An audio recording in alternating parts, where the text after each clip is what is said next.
Hey guys, welcome to my optimized settings guide for the First Descendant. Please keep in mind, these suggestions are simply what I found to provide the best balance between visual quality and performance. All right, without further ado, let's get started. First off, I don't recommend using ray tracing. From what I've seen, it's really not worth the performance hit regardless of your video card. Next, let's talk about upscaling.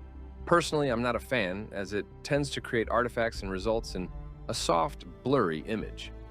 I try to avoid it if I can, and that's exactly what we're going to do here. Select your card manufacturer. For AMD, use the native setting. For NVIDIA, select DLAA. This will provide far superior anti-aliasing compared to the in-game options.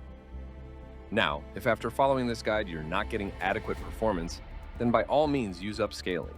Start with the quality setting and go from there. Moving on, you can leave VSync off unless you're getting noticeable screen tearing. Frame generation works well and is a must in my opinion. If you're on an older NVIDIA card, you can actually use the AMD option. Leave maximum frame rate at unlimited for now. Once we're done, you can either set it to your monitor's maximum refresh rate or cap it near where your performance tops out. Visibility doesn't appear to have much of an effect. I only saw about a 1 frame difference between low and ultra. It might have a bigger impact on lower-end CPUs. I left mine at high. Anti-aliasing is irrelevant because we're using FSR or DLAA. Leave it at low. Post-processing doesn't seem to have any noticeable impact. If you're on a lower-end system, set it to low just to be safe. Otherwise, feel free to set it to ultra. Shadows is a very impactful setting. I found medium to be a good balance between quality and performance. This should be the first setting you lower if you need more frames. Global illumination is very important to the visual quality of the game. Low looks awful and makes the game unplayable in my opinion. Medium is the absolute minimum setting and what I would recommend for most systems. If you have frames to spare, I would set it to ultra. Reflections you can set to medium on mid-range and higher builds. Drop it to low for lower-end systems. You should set textures as high as your VRAM allows. If you have at least 12 gigabytes, you should be able to set it to ultra without a problem. Even at 1440p, VRAM usage can get near 10 gigs.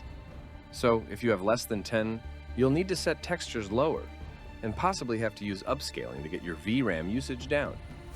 I've set mine to ultra since I have a 16 gig card. The effects setting can be set to medium. I didn't see much benefit to going higher. You can get about 5% more frames by dropping down to low, but some special effects will change, like this example here.